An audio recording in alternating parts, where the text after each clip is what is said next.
Are you out on the road yourself right now with your band, or what are you doing? Yeah, I'm doing some shows in Florida this last week and this week. Yeah, Understood. Yeah, because I was on your website and I didn't see anything listed, so I didn't. Do you have? Where do you list your tour dates? Are they on Facebook or? it's me on Facebook. Yeah, I actually have to get Didn't see uh, anything listed, so I the didn't website a see little more updated. All It's right, we're live, Ryan. We are on. Yeah, because I always go on the websites to just see if there's anything that you want to plug or talk about or whatever, and I didn't see any tour dates. So, nice. You're down in Florida on the road. yeah. I'll tell you about it. Okay.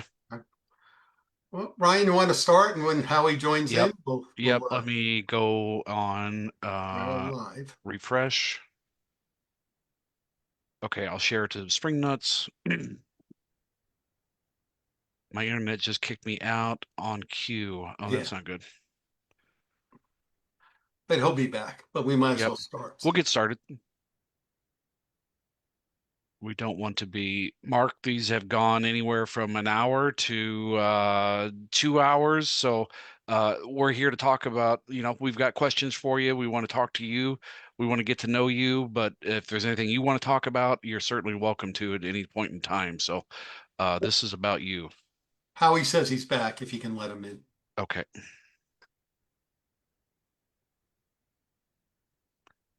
Let's talk about some fun stuff, man. We need fun stuff. Yes, Yes, fun absolutely. stuff. We can leave the other stuff to the rest of the world for an hour or so. Yeah, We'll talk about American Music Honors and other things. yeah, You backing up all those people over the years, and yeah. Very surreal. yeah. Are we on Spring Nuts, Ryan? I don't see it there. Well, I shared it. Well, hang on. I'm trying to do too many things at the same time. Yeah. Yeah, only women can multitask. I think I'm multitasking, but I'm really not. So we'll get going here. There we go. All right, we're on Spring Nuts now. All right. Howie's not live yet, so All right, we are up on Facebook. We shared it to Spring Nuts. We should be good. I did, Howie. Sorry, Mark, you shouldn't have to be privy to all of our shenanigans here. That's all right, man. Technology is a bitch. that's right. So you could have been in Venezuela. There you go. All right. All Ryan will right. take the lead, Yep. and Howie and I will we're the sidekicks, but Ryan's our main MC here. And Mark, if we get any questions from viewers, I may throw one at you from time to time. Great. Uh, All while right, we, let's get started. yeah, let's get started. Just so everybody knows, Howie is trying to get in here. Our guest is Marc Ribler, fantastic musician, writer, songwriter. I was just watching the behind the scenes video from the Dick Cavett video that was I love the video itself, but I didn't know that there was the behind the scenes 15-minute documentary, so I was enjoying that. So that was awesome. I got to interview Dick Cavett. It was quite a surreal experience, interviewing the interviewer, you know? Yeah, Yeah. yeah. Well, I HBO love has just been showing Dick Cavett and Mel Brooks together. It's from 2011, I believe, but it's still hysterical. Oh, It's yeah, done. the HBO, Cavett and Brooks is amazing. Yeah. Yeah. The greatest, the Cavett Muhammad Ali documentary that my Hmm. friend Peter made, the one who directed the music video, is something to see also. Connection that Muhammad had with Dick. Right. Uh, they were soulmates, you know. Same with Groucho and Dick, you know. Mhm. Yeah. I love the story he was just telling about John Lennon and why do you want to be on here? Well, it's because you're the most half intelligent TV show out there. Why would you want to be on a show with a half intelligent person? Great relationship. You could just tell that they're just in that brief little story, you could tell that there was a lot of love there. And everyone loved Dick, man. He's a special cat, you know. Oh Well, yeah. we'll get to that a little bit later about that whole the song and the video. Howie, you're Hello, back. I'm back. Sorry, guys. All right. How you doing, Mark? Good to see you, man. Good to see you too. And I'm sorry I didn't see your messages yesterday, but you Don't know, worry about it. Everything works itself out. good. I'm glad to hear that. But I just want to say thank you so much for being on this, our podcast. It's a huge honor for us. I don't have to tell you how we feel about you. We think the world about you and your talents and everything you're doing. We're really excited to have you. My pleasure, man. Absolutely. Mark, if you could, I know you from the Disciples of Soul. I saw several shows on the 16, 17, 18 tour. So I've seen you there. Yeah, other events where you were on the stage with Stevie backing up, Darlene Love and everybody else. But I didn't know a whole lot about your background until I dug into your music. There was 4 albums available on Apple. That's what I use for my streaming service. Fantastic stuff. Great work, intelligent, intellectual, musically sound, just great stuff. Fantastic. I was really impressed. I've been listening to your albums throughout the whole week. Oh, awesome, brother. Thank you. Yeah. Um, so if you could just give us a little, for those of you that like me that don't know you, don't know your background, if you could just give us a little bit of background on yourself. So, well, I grew up. I'm from Brooklyn, New York. So I grew up in Brooklyn till I was about 9 or 10 years old, and then we moved. I grew up in the projects in Brooklyn. So I grew up with my friends were Black and Spanish and Puerto Rican, Italian, Jewish. I grew up with the melting pot, and then I moved to Jackson, New Jersey, and there were there was like one Black person, one Jewish person, so it was culture shock for me. It was basically all, you know, just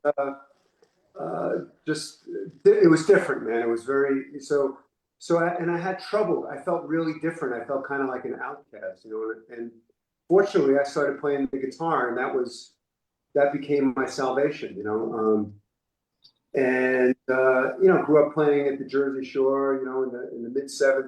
We used to play the Pony and the Fast Lane, where the right next door to where the bowling alley is now, Asbury Lanes. The bowling alley was also the fast store, Asbury's changed considerably, So I grew up playing cover music and started writing at a young age, writing songs, playing original bands. Hi, Julie. Hi, Mark. Uh, Nice to see you. Good to see you too. This is going to be fun, man. Definitely. And then kind of got into songwriting in the early '80s, and I had actually my first song recorded by a major label recording artist. This woman, Lee Aaron, out of Toronto, Canada, and we got some things on the charts. And then I wrote with a bunch of Canadian rock bands that kind of needed sort of radio songs, because a lot of them were harder edged rock bands, and they needed things that could get on the radio. And if you recall, in the '80s, a lot of these hair bands started having a lot of hits, along with Motley Crue type of thing, or Bon Jovi, or the I would get called to do these writing sessions with these artists, and then I had a few things on the charts, and then I kind of started doing my own writing songs for myself, and then I moved back to New Jersey in the late '90s, and just kind of reestablished my connection with a lot of Jersey people that I hadn't seen. I was living in New York for a lot of years, Brooklyn and Manhattan, and started playing. Just started playing.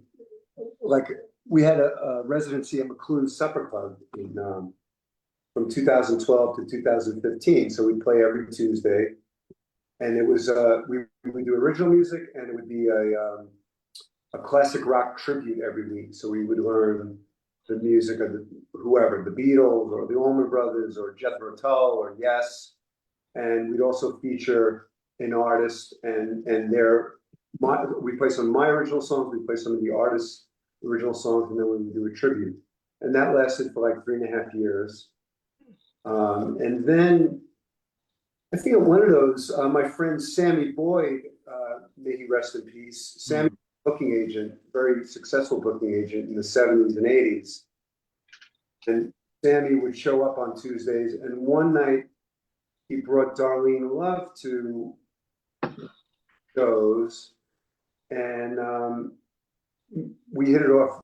Me and Darlene hit it off, and then like a year or so later, I got called to play on her record, and I didn't know Stevie at that point, but he was producing the Introducing Darlene Love record, which is it's kind of a joke because Darlene was introduced in the 60s by 50 years later, introducing Darlene Love. exactly, but Phil Spector kept him under his thumb. Phil Spector was a madman, control freak, narcissist. And he really kept Darlene. Darlene's one of the greatest singers ever in rock and roll. Even today, you know, when we do the American Music Honors every year, Yeah.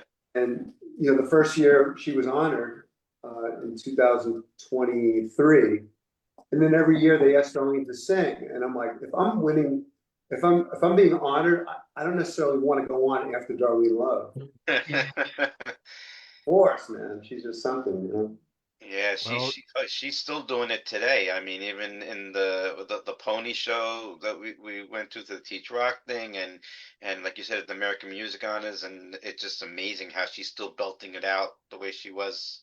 Yeah, she's a force of nature. Yeah, she's still doing the Christmas song on now from, you know, for years it was on Letterman. Now she's been on Fallon the last couple of years. yeah. We got her back on late night the last couple of years. And when I was her music director, we would do mostly like morning or early afternoon TV shows. You know, like Good Morning America or The View. We would do The View. So it wasn't quite the same playing Christmas Baby at 11 in the morning as 11 at night, you know, when it should be on, you know. So yeah, so we got her back on late night with Fallon, and we've been doing it with Stevie and the Disciples and Paul Schaefer. So it's a great throwback, and it gets her, you know, gives her the light that she deserves, you know. So you didn't know Stevie before you came on to do do some session work on the album, and then that rolled into the Disciples and the tour that happened, you know, in the late 16, 17, 18. That's right. Well, so me and Steven had there was a lot of common ground. There was a lot of musicians that we both knew and worked with, but we had just never. I mean, when I was a kid, I met Bruce. I used to see Bruce at the Fast Lane or at the Stone Pony, but I never met Stevie. And a very close friend of mine, Kevin Cavanaugh, who was the keyboardist in Southside Johnny and the Jukes, was also very close with Stevie because, you know, Southside, the Jukes is Stevie's brainchild. You know, he wrote all those songs, he produced. At first, Stevie and John were sort of like they saw themselves as the white Sam and Dave. And then when Stevie got them signed, he kind of let Southside kind of become the lead singer for his songs, you know. And then Stevie, of course, went around the same time as when he started playing with Bruce after run. I mean, of course, they've done things for 8 years prior to that, but they kind of really connected when Stevie worked on that record on Born to Run. But so talking with Steve, the first day we went in to record this Darlene Love record, two of my friends were working on the record. Rich Mercurio, who's been my friend for 30 years, and I call Richie he's usually my first call for any project that I do, because he's probably, you know, one of the top 5 drummers on the planet, you know, just from, he has such a broad spectrum, you know, he knows so much music and is so fast, and, you know, so Richie and my friend Lee Nadell recommended to Steven, oh, you got to get our friend Mark on the session, you know. So finally, it was actually the last song recorded on introducing Darlene Love. It was a Bruce song called Night Closing In. And that was the day that I met Steven. And usually a session is 2 or 3 hours. And Steven had me there for 10 hours. He was recreating a arrangement on Bruce's song for Darlene. So Phil Spector would have four acoustic guitar players playing the same part, four electric guitar players. It was the wall of sound that he was creating. So Stevie was creating this wall of sound, and so he'd have me play the guitar part, but recorded 4 times. So everything took 4 times as long, and anything he threw at me, I was able to grasp very quickly, and I think he had a great appreciation for that, and we just hit it off. We became instant friends, and then a few months later, he called me to do Darlene's album release parties at the Paramount, which was an epic, great show. Yes, crazy, right? Yeah, It was like the Wizard of Oz. the hell of a stage setup. Yes. Yeah, crazy. What year was that? That was 2015. 10 years. Wow. Yeah. Wow. Yeah. 10 years. I think in September it was 10 years. Yeah. So we did that show, and then we did 2 shows at the in LA. Whiskey A Go Go. Whiskey A Go Go. That's right. Yeah. And Stevie said that, he wanted me to go on the road with Darlene and kind of make sure that the arrangements from the record were played properly with the right musicians.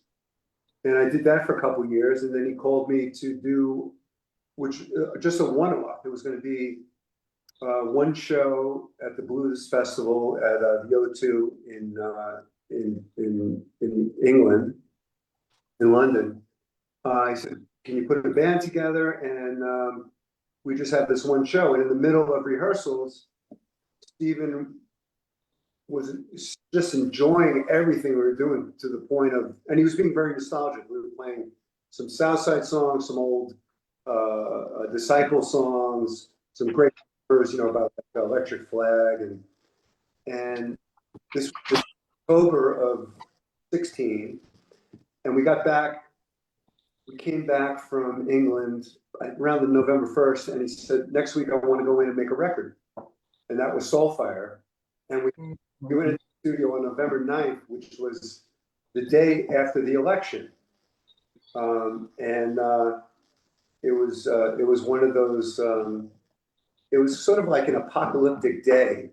The city it basically felt like a funeral home. Without getting into politics, because I don't think we should get into any politics, but we channeled all of our energy that we were feeling that day into that record, and then we made, I think we made 2 or 3 studio records, a couple of live, and we toured about 3.5 years, 3 years. Yeah. Great tour. Great tour. Yeah, really great band. Steven's one of the most generous and really, he's highly unusual. You can see why Bruce has always kept him, so close as a friend and consigliere and producer, because he's brilliant. He's brilliant in so many ways. And anyone that works with Steven is going to have a lesson in the history of rock and roll and everything that matters and connects with rock and soul and the history of, the music that we grew up on. Mark, one of my highlights for me is Blues Is My Business, Etta James song. Oh my God, the guitar playing on that. Like, first time I heard it, it was almost like, is this Stevie Ray Vaughan playing on this? Like, the playing on it was just phenomenal. Yeah. So your parts on that are Thanks, great man. stuff. Yeah. And Stevie's a great guitar player, very underrated guitar player. Even in the E Street Band, I mean, he doesn't play as much as, it's like you got Nils and Bruce and Stevie. I think Stevie should do a couple more solos, Great. Yes. Mark, those shows with the Disciples, oh my God. the first time I saw it like 4 or 5 times. I took my dad to see it, which my dad, I was lucky. My dad was born in 1942. So he was like classic rock, like Chuck, Elvis, Fats, Little Richard, like that was his wheelhouse. So he introduced me to all that when I was a kid. Oh, So I wow. took him to see that show and it blew his mind because like, he kind of was stuck in the 50s and a little bit of the early 60s, and that's kind of like where he was. So for him to see that, and Stevie was doing it was like a rock and roll history show. He went from everything from doo-wop up through, the 50s and the 60s and the Beatles and that whole thing. And then Isaac Hayes, like it was a lesson in rock and roll, and it like blew my mind. Yeah, the girl bit, like he'd have a girl band song, like you said, Isaac Hayes, the black exploitation music, which Like, yeah. I mean, Off that's 110th Street. Yeah. exactly, man. Love Yeah, it. yeah, that's And the yeah. girls, the thing that caught my mind the first time was like I couldn't take my eyes off the girls. Like they were dancing and moving the whole time, and I'm like, I don't know how they're doing this for 2 hours. And singing in tune. Yeah, girls are great. They're amazing. Really fun shows. Thank you, Joel. So back to when you were a kid, if you don't mind, if I could read off something off your Facebook or your page, learning about prejudice. You talked about this, but I just thought it was very well written, very telling about who you are as a person and highly respected. My strong commitment to equality was formed at the age of 9 when my family moved from Nostrand Avenue housing project in Brooklyn to the sticks of Jackson, New Jersey. Is Jackson north or south, or I don't know what Kind of, Jackson is. kind of in the middle. Okay. Like 20 minutes from the shore and kind of going towards Trenton, like western. It's west of it. Okay. It's I where remember.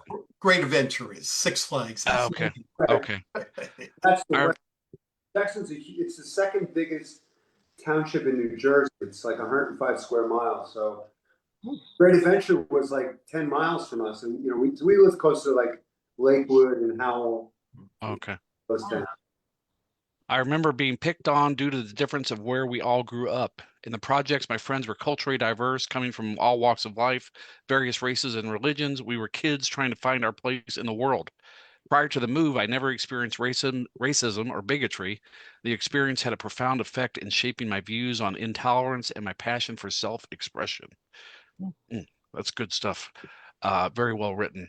So back to, when you first, how did you learn to play the guitar? Did your family have any kind of musical background? Like, where did that whole thing come from? Um, my parents were great. They loved music. They both. I think my dad, when he was a kid, he played some harmonica. My mom, played clarinet in school, like school band. But they never, it wasn't. They didn't certainly didn't pursue it professionally. My dad was a blue collar worker. My mom, was like in sales, and she was a key punch operator for IBM in the '60s. Early Yeah. stuff. But they saw how my cousin, who still lived in Brooklyn, we went to visit him, and he was my idol. He was 2 years older than me, and he turned me on to Jimi Hendrix and the Grateful Dead. Made Bob Weir rest in peace. We just lost Bob Weir yesterday. Uh, and various drugs at the time that expanded my mind. And so I went to his house one day and he had a guitar, and it just kind of, for lack of a better description, it just called to me. It was like this holy grail in the corner of his room. And when on the way home from Brooklyn, then I asked my parents if I can get a guitar, and they said yes. And so we rented a guitar from like a local music store, and I took a couple lessons, and that was it. That was my salvation. And it certainly kept me on the planet, and it was the thing that I could turn to when I couldn't get answers from God, or my parents or my friends or the universe. The guitar would answer these questions on some deep spiritual level, for lack of a better way to explain it.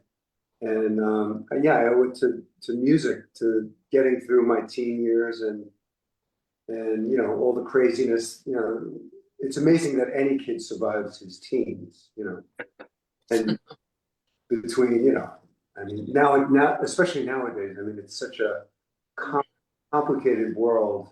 Ugh. Yeah. I couldn't imagine being a child today, you know. So Just, you went from renting a guitar. What was your first guitar? Where did you buy it? the rental was a Sakova nylon string guitar, and then my parents bought me this. It was a Giannini. I've never seen these guitars, but it was a Giannini acoustic guitar. And then when I was 13, my dad bought. Well, I took my paper out money, and my dad put the rest in for a Gibson Les Paul, which I still have. Oh, Uh, wow.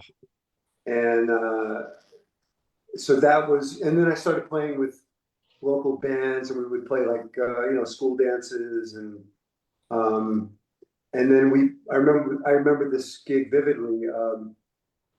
We were all kind of, I guess we were just kind of possessed by the spirit of rock and roll, and this show, and I just remember girls going crazy over the band, you know, and chasing break, and I'm like, enough said. This is my life. This is my career. That's what it's all about. I'll take one. So essentially, it just affirmed that I was doing the right thing. Not that, you know, it's like, you know, meeting girls at that age. Obviously, it's an important thing and it's part of your development. But it affirmed that I'm doing something, and I probably couldn't intellectualize it at that time. But I'm doing something that people are getting some kind of spiritual nourishment. They're getting something from it, and I'm getting, it's this beautiful exchange of energy. You know, it's like you play music for people, you make them happy, they in turn send their love back to you, and that's when I was hooked. You know, from probably as soon as I got the guitar, but really once we started performing at 12, 13 years old, that was it. And then I started playing with like older musicians in the area. I was very committed, and it came fast. I wanted to be good, really. I was determined to be good, and I just put the time in, you know. And I encourage anyone out there who has children or adults, find something you love and put your heart and soul into it, and it will give you a return that you will be thankful for. Who did you play with at the Fast Lane, Mark? That was my bar. I went there all the time. So Yeah. what bands were you in there? It was a band called Ron Orlando and Night Flyer. Hmm. Now, Ron Orlando was a really great singer-songwriter. You know, it had like a Dire Straits, a little bit of Southside, Americana, you know, Tom Petty, Bruce, you know, maybe a little bit like that kind of influence. And when I joined the band, I was 17, and these guys were like 10, 15 years older than me. And I saw the ad in the Aquarian, if you guys remember that. Sure. It said, you know, Jersey-based band looking for guitarists, you know, recording at record plant. Now, when we were a kid, you know, when we were young, we had albums, and we'd sit on the floor. Maybe we would roll some, you know, something, cigarette, and smoke it, and you know, and maybe we'd use the album, you know, to like separate the, you know. But we would read the album, we would read the, you know, the liner notes, and kids today, I don't think they really understand who makes these records that they're listening to. It's like they go on Spotify, there's no information, but we had this wealth of information. It's like you read the liner notes. Okay, so let's say it's a Bruce Springsteen record, it's Born to Run. Oh, they recorded the album at Record Plant. Or Aerosmith, Toys in the Attic. Oh, they recorded this album at Record Plant. John Lennon's first solo record. Oh, recorded at Record Plant. So in my mind, Record Plant was this utopian, you know, like interplanetary castle on a hill that you had to be anointed by God or some rock god to enter, the doors, And I was 17 years old. I went to the audition, and they liked me, and they had me come back the next night, and they wanted me to learn Sultans of Swing had just come out, the Dire Straits song. So I went home, I learned the song, I came back the next day, I played it note for note. I Wow. think it's good to express yourself and be creative, but I learned it. It was so brilliant. Mark Knopfler was such a brilliant guitarist. So I learned it, and I kind of blew their doors off because they saw how determined I was for this gig. And that weekend, they said, "You're in the band." And that weekend, we drove up to Manhattan, and we parked on 44th Street, and we walked through the door, the front wooden carved door of the record plant. It said record plant right on the door. And you walk, and it's gold records of all of your favorite bands. Aerosmith, Toys in the Attic, Kiss. The Kiss records were recorded there. John Lennon's records. John Lennon donated this 10-foot guitar that was in this glass case at Record Plant. Now, our friend who was producing the band, his name was Paul Prestipino. And Paul grew up as a folk musician. He used to go to the folk jams in Greenwich Village in the 50s and 60s when, people like, before he was Roger McGuinn, Jim McGuinn, and the guy that wrote Dueling Banjos, Eric Weisberg, all these folk musicians would gather in Washington Square Park every Sunday and jamboree. So Paul grew up in with Peter, Paul, and Mary, and he joined the Chad Mitchell Trio in the late 50s, and John Denver became their singer in the early 60s, and John and Paul hit it off wonderfully well, and John asked Paul to be his music director when he got his record deal. Before he had any hits, he was, and Paul had just started working at Record Plant. He liked being home. They had a 7 or 8-year-old daughter, and he decided he wanted to work at Record Plant. He turned John Denver, turned him down. And Paul was he was the head of maintenance at Record Plant, so he would fix the tape machines and the mixing consoles. He would keep the record plant up and running. And also being such a great musician, everyone, all the engineers, including Jimmy Iovine, all these people knew that Paul was a great musician.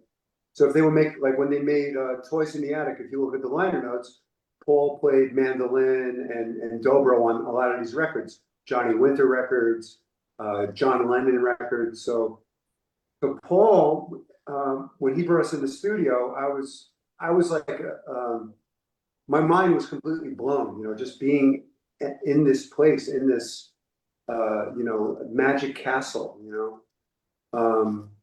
and we'd go in every weekend and record our demos to get a record deal. And in the meantime, we were working with all these different engineers every week. And I kind of got like the recording, like I realized that, wow, I grew an interest in recording, like how it's done, how signal path works, how microphones are used, So Paul, we became very close friends. Paul became my mentor, he was, in fact, I lived with him and his wife, Sarah, and daughter Perry for about 6 months, and just kind of developed, just learned like it was like college for me, like I was 18 years old and that was my college. Wow. And then the band, a couple years, we didn't get a record deal. We for whatever reason, we would showcase in New York. We would play like at the Lone Star Cafe or Kenny's Castaways, and we would set up these showcases, but the band for whatever reason never got signed. But it was the next thing that instilled my connection to the business, and that's when I became a songwriter, like learning and also started becoming a recording engineer and producer as a result of those experiences. So you're doing that all through the late 70s and 80s, and then the first solo album that I could find was 2008 with This Life. Is that correct? My first solo record. Okay, so you got to understand. I, I, I was de developing my reputation and career as a songwriter. I met a guy by the name of Barry Bergman.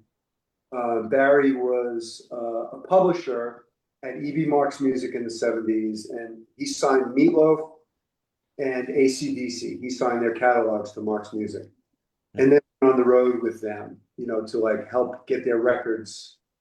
Barry, if it wasn't for Barry, no one would know who Meatloaf is. He basically held the program director. I think it was WAPP, but whatever the FM pop station was at the time, Barry basically would not let the guy leave his apartment until he agreed to play 2 Out of 3 Ain't Bad. Yeah. Barry knew the smash, and it wasn't selling. They were about to drop him, and Barry was determined to get Meatloaf heard, and so the album obviously became a huge hit. It's one of the biggest selling records of all time, and as a result, he became vice president of United Artists Publishing in the late '70s. I met Barry in 1982 at a recording session. I was playing guitar, and Barry, I played him my demos. I was just getting into songwriting, and he gave me some harsh criticism, but I was determined to prove to Barry that I could write a hit song. And he lived in Brooklyn. I'd go to his apartment, play him my songs. He'd beat me down. He'd say, no, it's not. This is okay, but I don't hear a hit. And so after a couple of months, I brought him a song that he said, now this song I feel good about bringing to, and try to get you a cut, And then he got me that cut with Lee Aaron shortly after that. But that was my introduction to being a songwriter and producer in the business. So I did that for probably 7 years before I started putting my own band together to get a record deal. And in 1990, I had a couple of songs on the charts with a RCA artist named Mitch Malloy, who was from North Dakota but was living in Jersey then. And I had 5 songs on Mitch's record. 2 songs were in the top 20. Mm-hmm. 1991, I guess the record came out. And we had songs flying up the charts, and then a band called Nirvana came on the scene. Never heard of Disappeared. Wow. The entire face of the industry changed in it seemed like a week. So all the work I had done writing pop songs with all these hard rock bands just went, just disappeared. It was, and I have a lot of friends from that era that played in sort of like pop rock bands that they had the same experience. It's like their careers almost ended. So at that time, I decided I got to work on my own music, and we'd shop for record deals. So I had a development deal with RCA Records. This guy Rick Aliberti signed me, and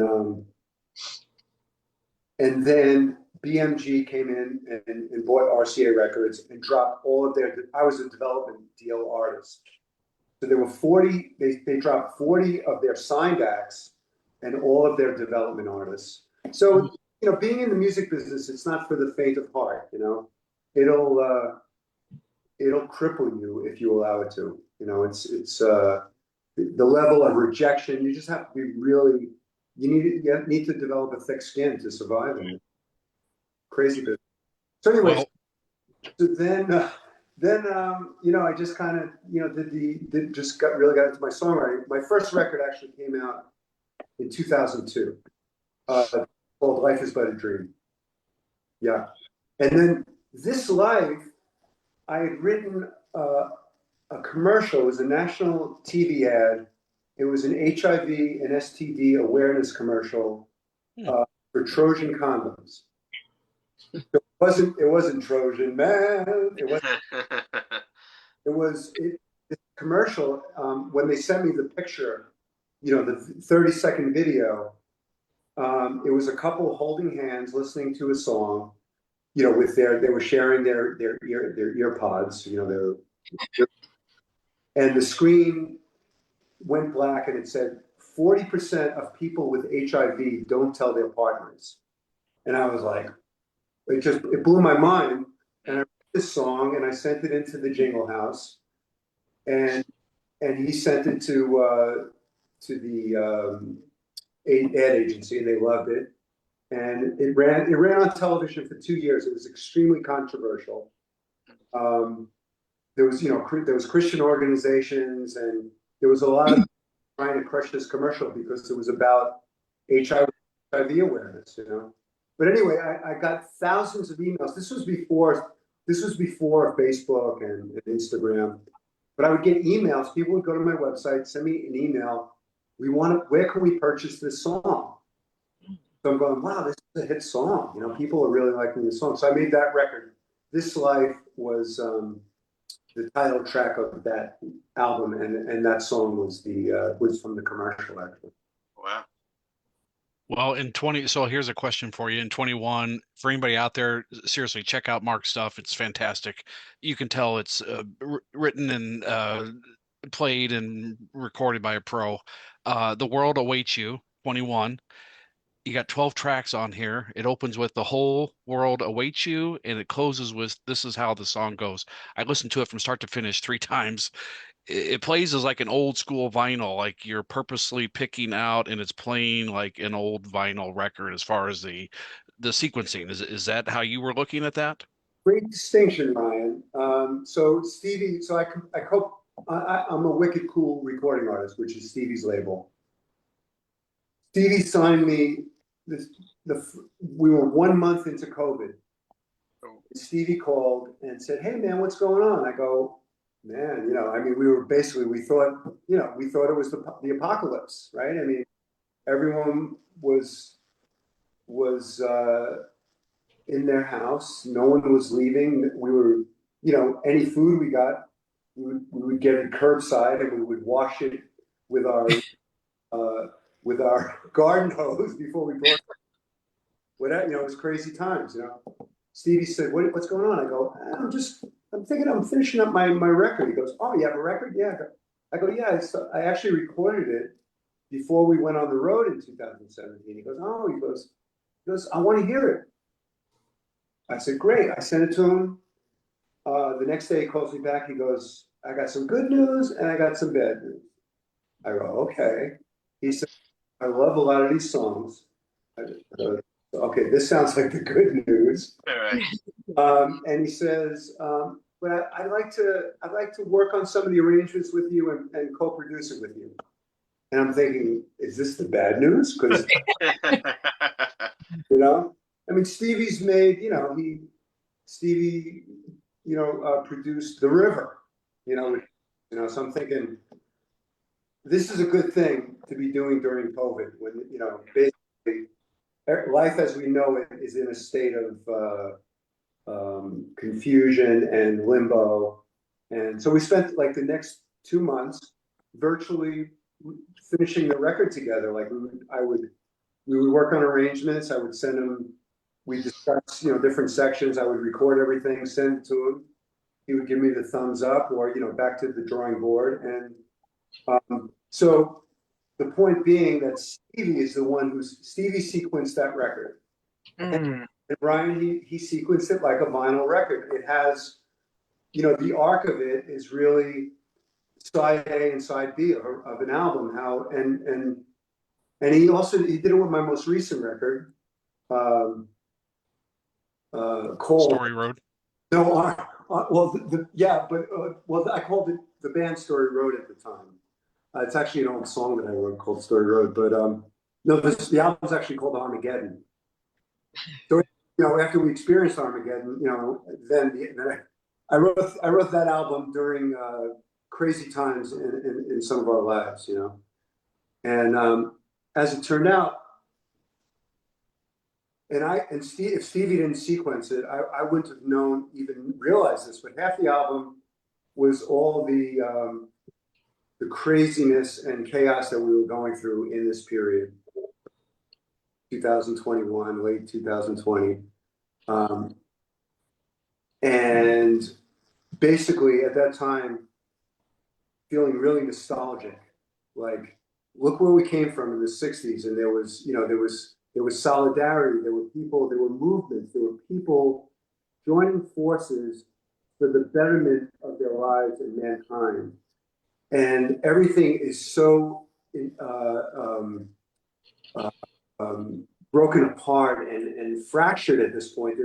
There's no, there's very little solidarity. There's so much distraction, and it's like I was kind of crying out or praying that we could have that where we came from in the 60s and 70s. And so anyway, so when Stevie sequenced the record, he sent it. I'm like, wow, it's like this is side A is the chaos, and side B is the nostalgia, of where we came from, peace, love, and understanding, and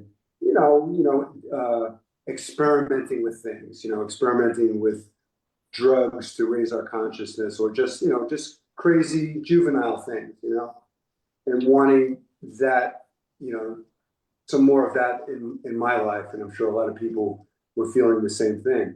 Even, you talk about like people go to shows now.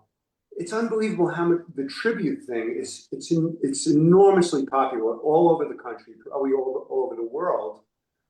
People are crying out for that music that Stevie calls it the Renaissance, the rock and roll Renaissance, the 60s and the early 70s, like the singer-songwriter thing, the hit, the California country rock thing, the psychedelic thing, the Beatles, all this music was being invented.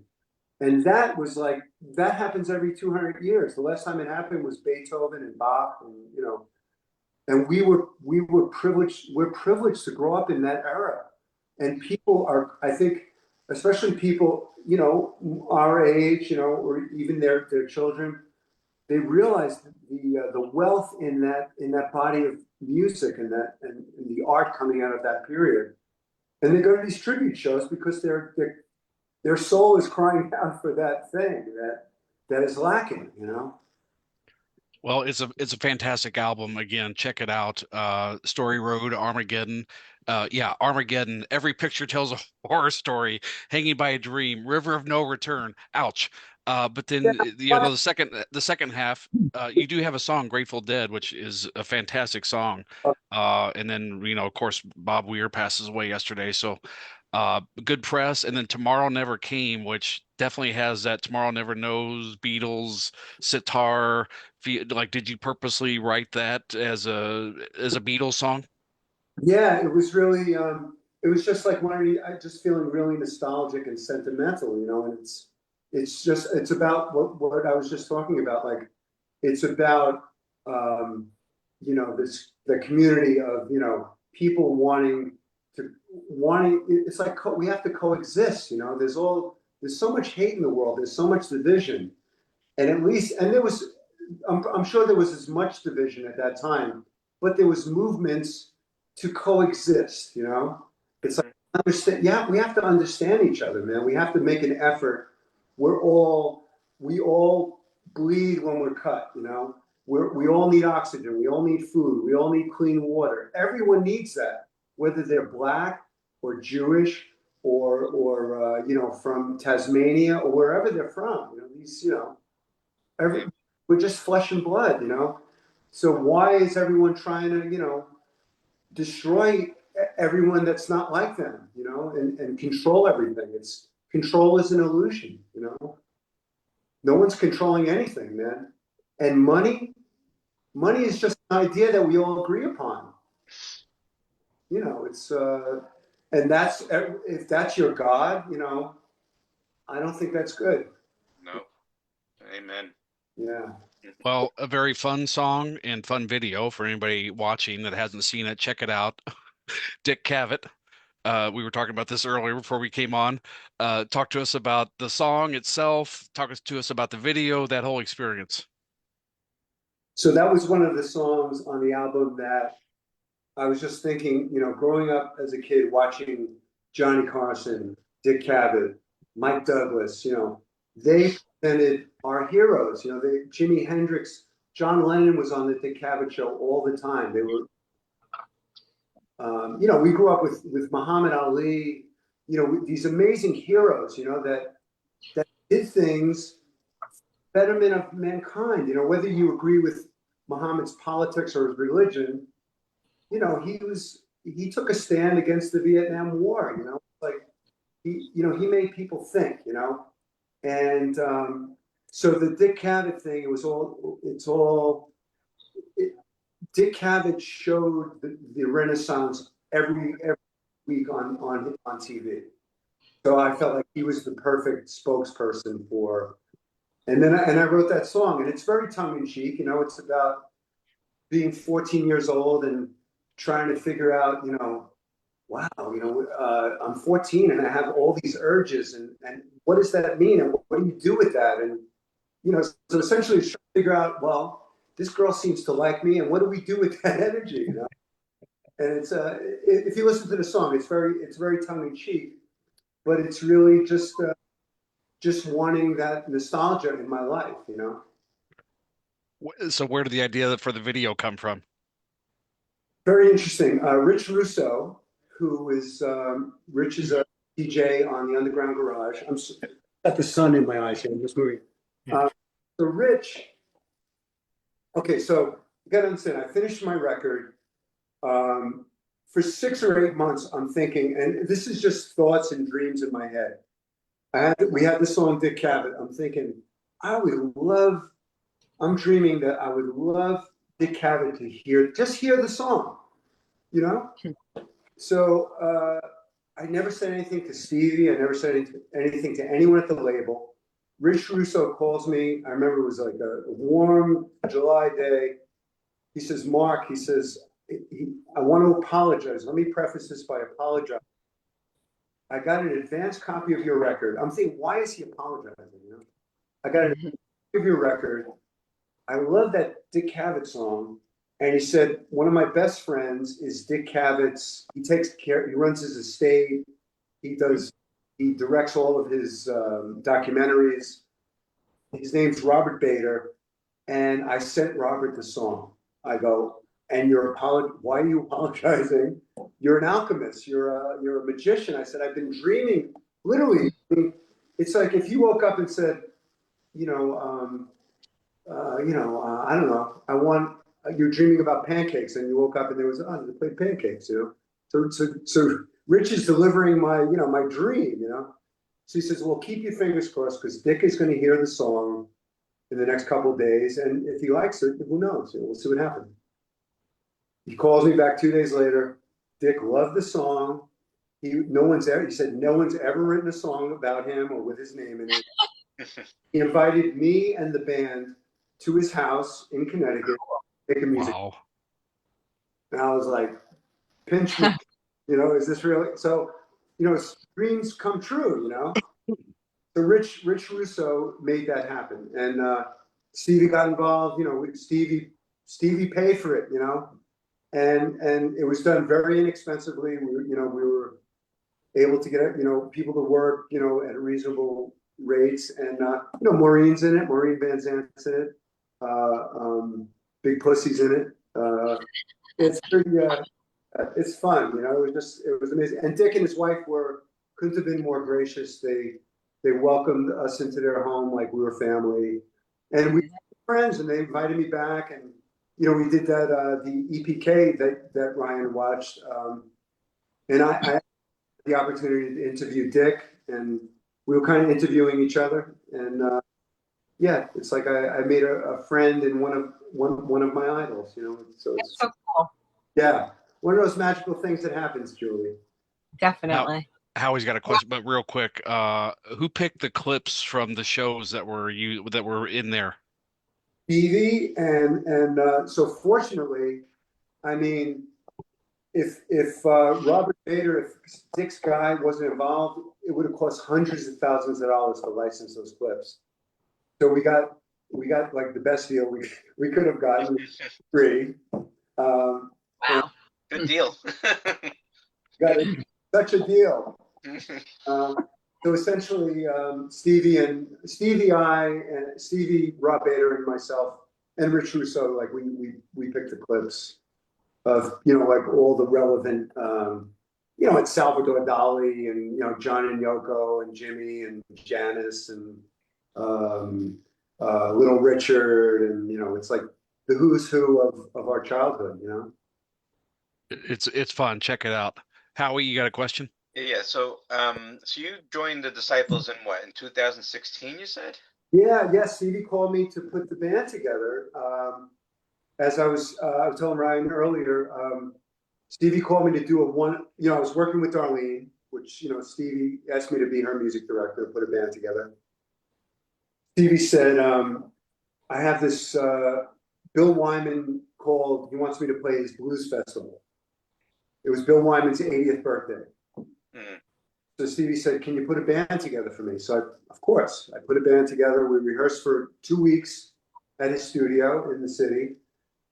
Uh, we went to England and did the show that went incredibly well.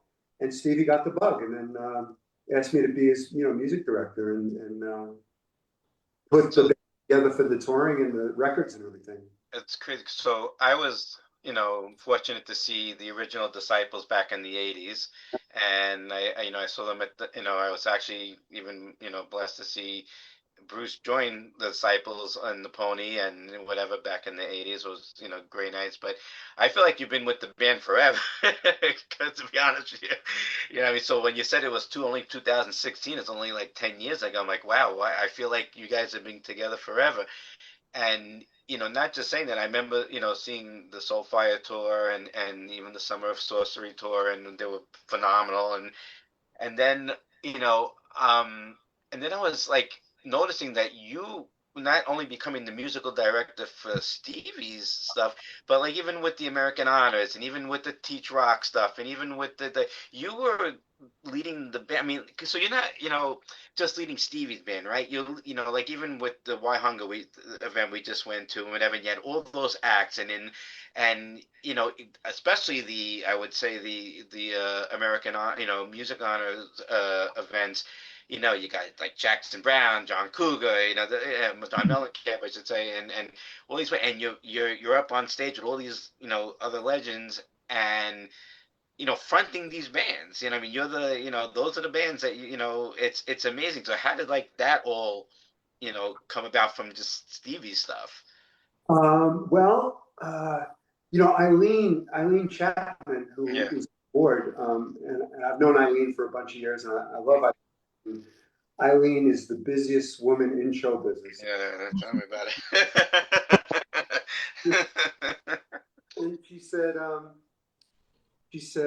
was talking with Maureen Van Zant, and we were talking about, having you be the music director, putting a band together for the first American Music Honors, which was in 2023, which was Sam Moore. May he rest in peace. Yeah, we were there.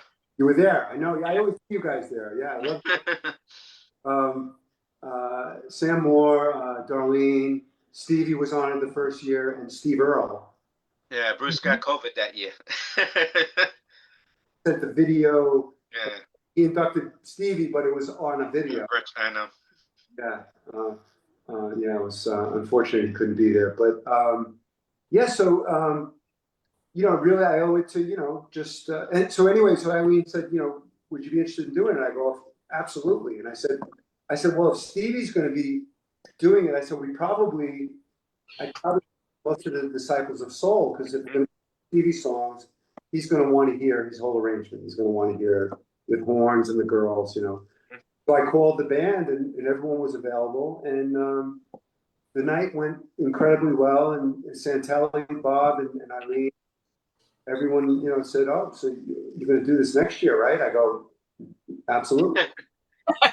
Yes, It's like please. you became synonymous with being the back band of these Our idol. Of events, because that's great. Yeah, it's such a blessing, Howie. I'm sorry if I don't. I grew up with, Jackson Brown is one of my favorite songwriters. John Fogerty. I mean, we all grew up with Creedence songs. Smokey Robinson. Like one of the greatest singer-songwriters of all time. So Yeah. be able to honor their music, and perform it with them, they allow me to, I put all the arrangements together. I make sure, me and Eddie work on the horn arrangements, make sure the girls have all their parts, the band has all their parts. It's crazy because it's a lot of you could tell when you're watching it from as a fan point. There's so many different moving parts, and that you're responsible for it. I give you a lot of credit. But on the side question, I'd like to ask you on the Why Hunger thing, just as a funny note, from the Why Hunger thing when the fire alarm went off, right? I was gonna know, and it turned out to be a great thing in the end because it really, all became. It was a blessing in the end. I mean, it could have been a disaster, but it was a blessing. But what was going through everyone's head on stage? Like, what was? I mean, I just was watching it from the audience, and I was like, oh my god. We were all in a state of suspended animation. Really, it's sort of like, okay, we played a verse and a half of "I Don't Want to Go Home with Bruce." I mean, I had an idea, an inkling idea that Bruce was going to show up, and we were prepared. And of course Bruce was very close with Harry Chapin and has supported White Hunt. So Stevie called me on Saturday, so you got to understand we have 2 super long days of rehearsal, like 7-8 hour day rehearsals, and we were at Berkeley Carteret in this ballroom. We rehearsed all the artists. The first day I just do with the band, make sure the arrangements are right. Second day, and Stevie called me on Saturday while we were in the middle of rehearsing with the artists, and said he's definitely coming, and he told me the songs we're going to do. And I go, okay, great. So I made sure the band was on the same page. And then the next day, all these are such long days. Like we loaded in to the Stone Pony in the ice and snow on that Sunday. Yeah. We got there at 10 in the morning, and we rehearsed.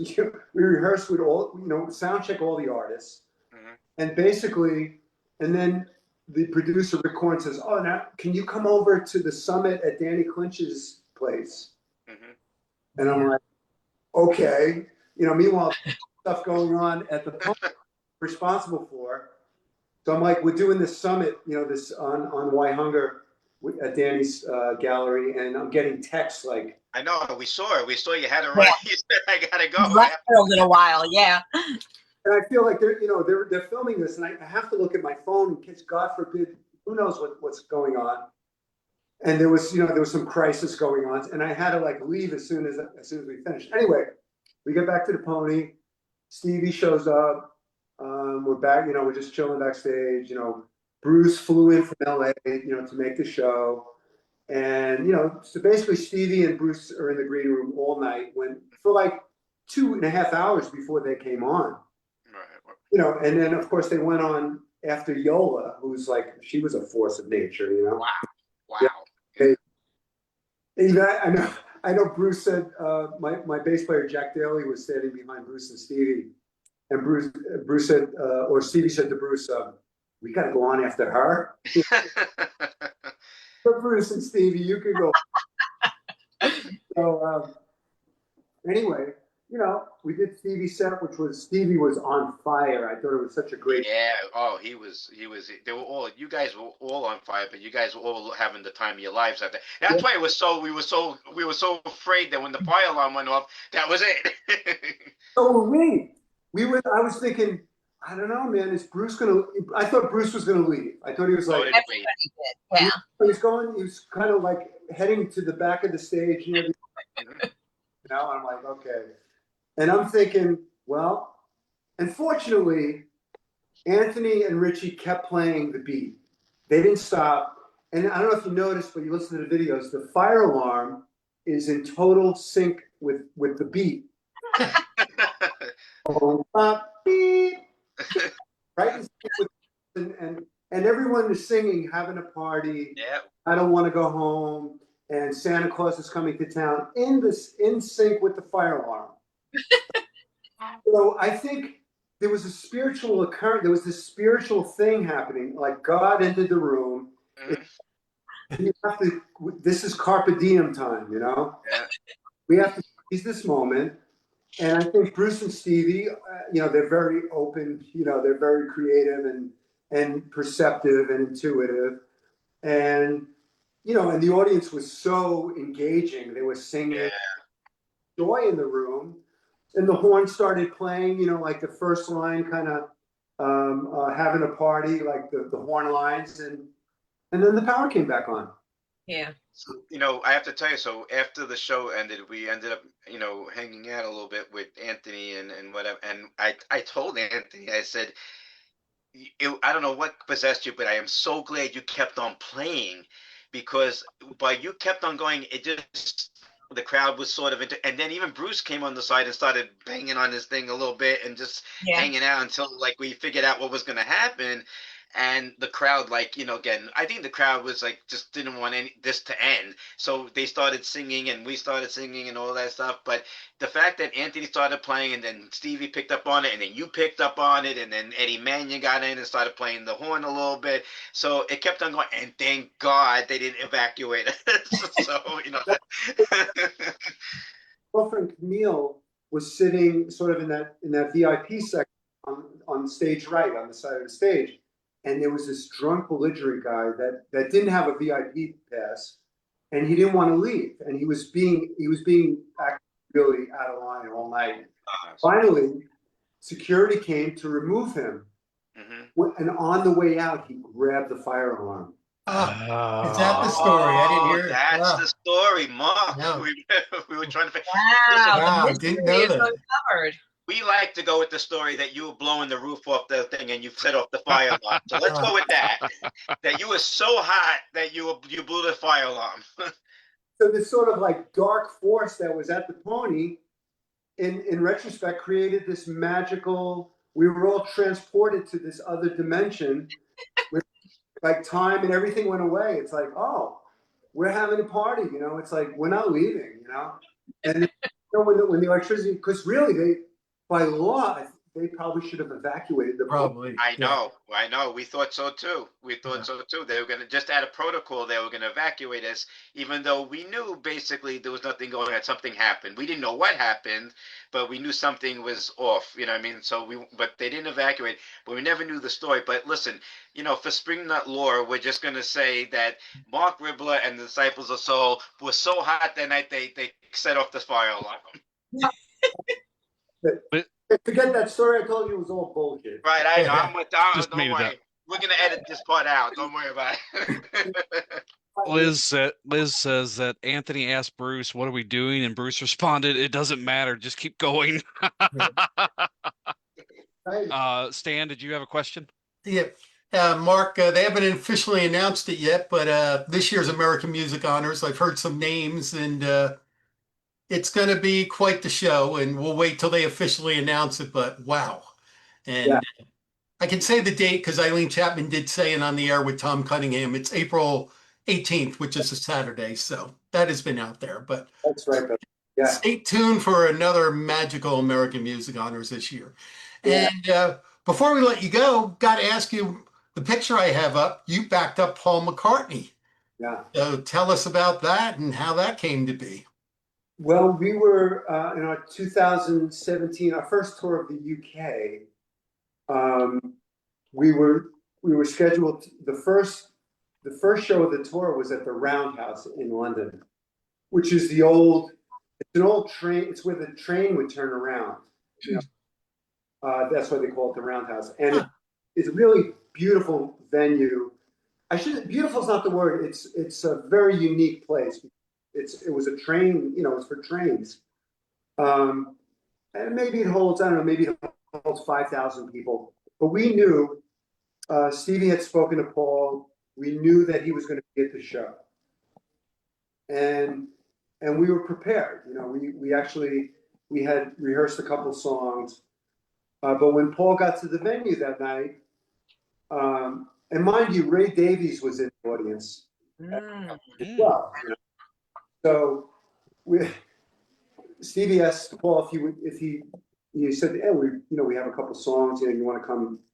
You want to sit in with us?" And Paul said, he said, "I just came back from my tour. I think I'd rather just enjoy your show, and I'll probably just sit." So So Paul and his wife are sitting with Maureen and our tour manager at the time, and middle of the show, yeah, and the Disciples of Soul. For those of you who haven't seen them, it's a train. The band is a freight train. It's like a very powerful thing that you're experiencing, and I think McCartney just got caught up. He got swept up in how great the music was, and he leaned over to Maureen towards the end of our show and said, Stevie asked me to if I wanted to sit in, and I told him no. He said, do you think it would be okay if I joined them? And Maureen said, yeah, I think so. Sir Paul, So anyway, our tour manager brought Paul backstage. We finished our set, and we were about to start our encores. We usually didn't leave the stage. We would just stop and we would just play, introduce the band and play the encore. And it was the most surreal thing. Sir Paul just kind of floated out onto the stage. If you haven't seen the video, he hits a chord. He just hits the guitar to see if it's working, and your whole body goes. You know that sound. You know the sound of him striking an electric guitar is in our cells. It's been a hard day's night. It's there. It's in our beings. So, and Stevie did this. Stevie wrote this great arrangement of I Saw Her Standing There, kind of like Little Richard style, and that was Paul's idol. And it was sort of like this magical thing. And the amazing thing in the middle, so Stevie points to Paul to play the guitar solo. Halfway through the guitar solo, Paul looks at me and hands it off to me, the second half of the guitar solo. And I was like, that's it. I'm good. See you later. Just so you know, Mark, Julie is auditioning for the backup singer of the Disciples. Yeah. So anytime, so this is her audition tape. And if you want, listen, don't worry, because when she comes out of the shower, her hair's all curly and everything too. So she'll fit right in, I'm telling you. Don't worry about it. I got the perfect wig for your audition. That's my dream. My dream was never to be front stage. My dream was always to be a backup singer. Do you sing, Julie? Yeah. Not anymore. Right after this shuts off, come over to the house. It'll. Mark, It looks like you got something coming up on the 27th and 28th at the Homedale at the Bell Theater, celebrating Mr. George Harrison. Yes, that's right. Are you the house band, or are you just participating? What is your? It's a show that we've been doing. It's my show. I'm a very big Harrison. I love McCartney. George and John their vocal range and tone is more is closer to mine. So it's something I've always related to, and of course I've always admired Paul singing. He's an amazing singer. But George, I've been doing a John tribute and a George tribute for about 15 years. And we do it every year at George's birthday. We've done it at McCoon Supper Club a bunch. We do it at the Cutting Room in Manhattan. But this year, we've been doing some shows at the Bell Theater, which is the old Bell Labs in Homedale. This beautiful, approximately 300-seat theater. And they asked me if I wanted to do the George Harrison show there this year. I said, yeah. I said, I'd love to do 2 nights because all these, we have a lot of friends and fans that have come to the show every year. We weren't able to do it last year. So we're doing the 2 nights, February 27 and 28. Great band, Andy Burton from the Disciples, Muddy Shoes from Gary Bonds, and Rick Derringer on bass and vocals. Great drummer, singer Dave Moore. My friend Mike McKernan, and we'll have some special guests, and we're celebrating the music of George. So they're always really special. George, needless to say, aside from his musical journey, there was his spiritual journey, and so it's a really impactful, emotional night of music. I think I think people really connect with it. So I'm really looking forward to it. Mark, I just watched Martin Scorsese's documentary about George called Material World. Oh my Yeah. God. It's like it's Scorsese, so whatever. It's very well done, but just a whole different side of him that, if you know George, you know the Beatles, blah, blah, blah. But to get into him and where he was at with his life and what he was looking for and his spiritual journey, like it's very well done for anybody that's out there that hasn't seen it. George, Eric Clapton is his best friend, right? And from the '60s, In fact, Eric Clapton was the only, aside from Billy Preston. Bill Person. was the only other outside musician that ever played on a Beatles record, except for of course, the symphony. When George Martin. But George asked Clapton to play the guitar solo on "While My Guitar Gently Weeps." This is how close they were, and George admired Clapton immensely. Then Eric Clapton, essentially, without getting into all the details, steals his wife. The song "Layla" is about Patty Harrison, George's wife. Now George, in his spiritual practice, was able to forgive best friend that stole his wife. Yikes. That says the amount of work that George did on himself for spiritual growth, to get to a place of forgiveness of such a devastating experience. So that's who George is. And then it's like it's the Beatles music, it's his music, it's the Traveling Wilburys. And so we try to we do the whole arc of it. And it's one of my favorite shows to be part of. It's wonderful. So for people that are looking to, you have all your shows and stuff on Facebook. It's not Yeah. on your website, correct? On my personal Facebook page, my Marc Ribler music page. I usually post on Instagram. I'm going to be updating my website soon, marcribler.com. It's a little behind. It's a little behind the times, so I'm going to get that taken care of real soon. We got other much more important stuff to deal with. You're a busy man. Well, this is great, man. I love this. Speaking with you guys, it's been really a real joy. Thank you. You've been great. It's been fantastic. Definitely our pleasure. Yeah. The honor is always ours, and I appreciate it. We all appreciate it. The group appreciates it. Everything you do. Thank you, really. Thank you, Mark, for honoring, and asking my request. Really. My pleasure. And anytime, call me anytime. I'd love to come on again. Oh, we'd love to have you. We barely scratched the surface. You've got a great career. You've got a whole other stories that you could tell. We could be here for 6 hours. It's great, Ryan. Great work in emceeing and keeping everything organized. Julie, Howie, Stan, great seeing you guys. Great Really seeing nice. you, Mark. Thank you Thanks, so Mark. much. Be well. Appreciate it. Okay. Well, I'll see you guys soon. You Thanks. got it. Take care, guys. Yeah. Thank you, sir.